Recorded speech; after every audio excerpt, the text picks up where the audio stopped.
Hey gang, I hope everyone had a good weekend and is ready to get to work this week and keep moving forward. I know a lot of you have expressed interest in working on the credit. I'm glad that's something that we really should be trying to do if it's possible because we want to keep growing and learning. So with that in mind, okay, so what are we going to do to make sure that that happens? One thing is we're going to try to finish up the soliloquy assignment. I think that realistically, we should be trying to finish that this week so that we have time to read our classic, design our project, and get that finished somewhere around the first week of June, maybe second week of June. Something like we're probably looking at getting everything in by June 12th because that would be the end of our exam week. So that makes sense for being time when things would be submitted for credit. Okay, so what we want to do then, we want to get all the parts. If you want to send me things as it's done so that I can look at them, give you some feedback, and then you can move on to the next part, that's fine. If you want to get the whole soliloquy assignment done first and then submit it all together, that's fine. I will give you feedback. We're not giving grades. I'm not even going to do too much with the expert apprentice type of thing. I did get some really good stuff and make sure that I'll let you know if I think it's really strong. I always give feedback. There's always things that can be improved as well, but that doesn't mean you have to turn around and try to improve it and resubmit. I just want to make sure that you are open to feedback and looking at things and understanding where you can grow as we go forward. Okay, so essay, we're going to try really hard because we haven't done this yet this year, really, all together as a complete package. We're going to try really hard with the essay to make sure that it's following all of the things that we want to do with an essay, which our format is assumed, right? By the time we get to grade 11 and 12, and once we go to university, we need to be able to follow a guide. And if we have trouble with that, then we need to contact our teacher, or when you get into university, your professor, say I'm having trouble with this aspect so that I can guide you to the place to get your answers. But you need to follow the format, the MLA format. Don't try to memorize MLA format. MLA format's always changing. It's about learning to find a study guide. I always use the OWL. There are all kinds of other sources. You can go on the internet and look up MLA format and find answers to the questions that you're trying to figure out for how you set things up on a page. So we want to do that. We want to do that. We want to be using quotations and citing our sources correctly, right? And doing that in a way where we're incorporating the quotations into our own prose. That's really important. So we do that. We do our essay. We make sure we have good sources. We try to make everything that we do a piece of a larger conversation. We started the year talking about human connection. We started at the very beginning of the year talking about human connection in relationship to, remember we did the poem "This Is Just to Say" by William Carlos Williams. We talked about guilt, and we talked about forgiveness, and we did an essay on that. We can connect back to that with Streetcar. There's all kinds there with guilt, forgiveness, and also that has to do with human connection. All kinds of stuff. Bring in our psychoanalytic theory. That's so prevalent in the play, right? As well as maybe we can bring in some Marxism, some class discussion. A lot of feminist theory can fit in. So we want to be part of a larger discussion when we talk about the play, and we've written a soliloquy that is part of that larger discussion. So bring that in. So get that done, and then film. Make sure that you film. Try your best to get the best production value that you can, right? So your job when you're producing something like this is to draw in your audience.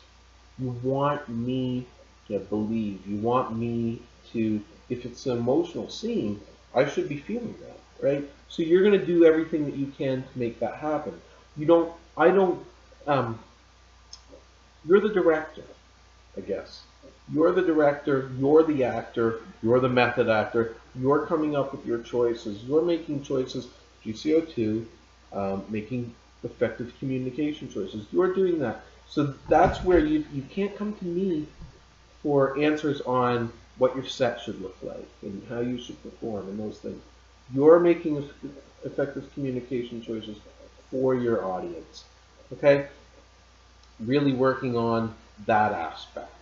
So I really think we want to aim to get that by the end of this week or the beginning of next week so that we can start working reading classics and going forward from there. I'm going to talk a little bit more about classics probably by the end of this week. I'll put out a video.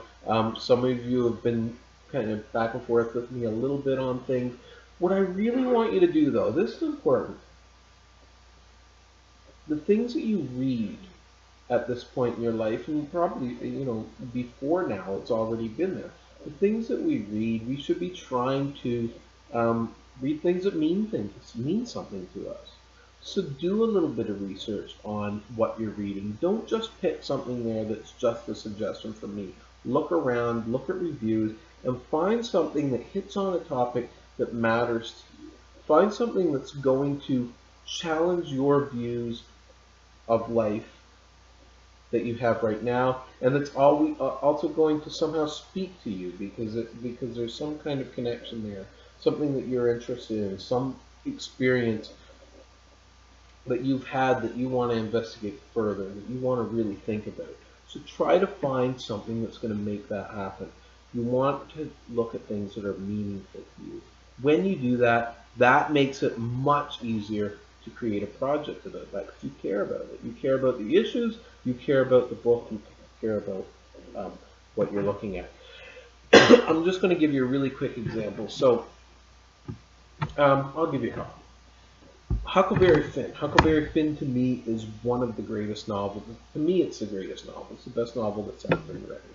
Twain is a really important writer, but he's important to me because Huck's an interesting character.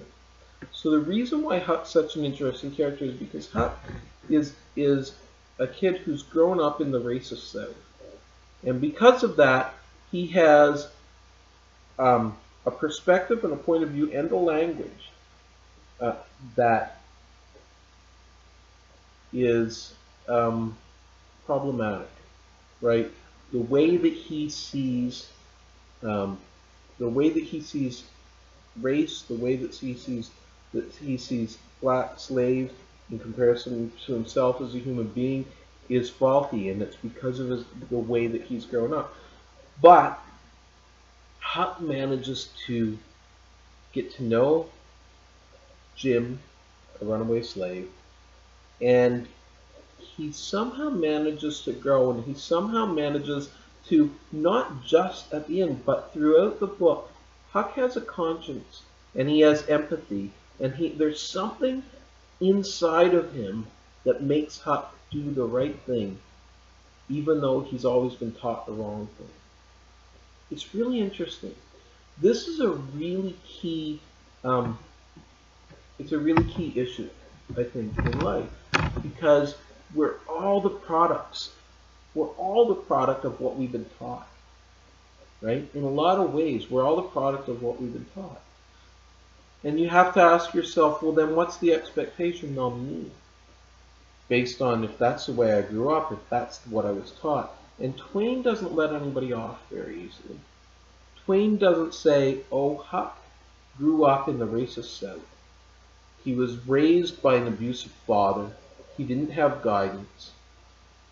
And so Huck can therefore get away with not being a good person. Twain says, no, even if you are raised in that way, if you have something, if you have a quality, if you have empathy, if you care, you can overcome all of those things. Right? It doesn't need to be head knowledge. Heart is more important. That's why Huckleberry Finn is so important, and why I think it's such an important novel, because it tells me as a person that I have to live up to a certain standard, regardless of philosophies and beliefs and the things that I've been taught. Okay, that's important to me. Gatsby. Gatsby's my second example. Gatsby really speaks to me in a lot of ways. Because The Great Gatsby is a little bit about class. And Gatsby falls in love. I won't give too much of the story away. He falls in love, he gets rejected, and then things happen because he's of a lower class. He goes off, he makes something of himself, and he returns. And he returns, and Gatsby's story ends tragically. The reason it ends tragically is something that's worth investigating, because Gatsby can't let go of his past. He finds it very hard to let go of. He wants to relive it, but he doesn't just want to make up for it in the present. He wants it to never have been. He wants it to never have been what it was. And that brings him into a spiral. It's an important book to me because I find myself doing that sometimes in life. I think we all find ourselves doing that sometimes in life. Instead of trying to figure out a way to say, here's where I am now, and how do I move forward, we say, I'm hurt by what happened in the past, and I need to find a way to erase it. And Gatsby tries to do that, and it doesn't work out well. Those things are meaningful to you.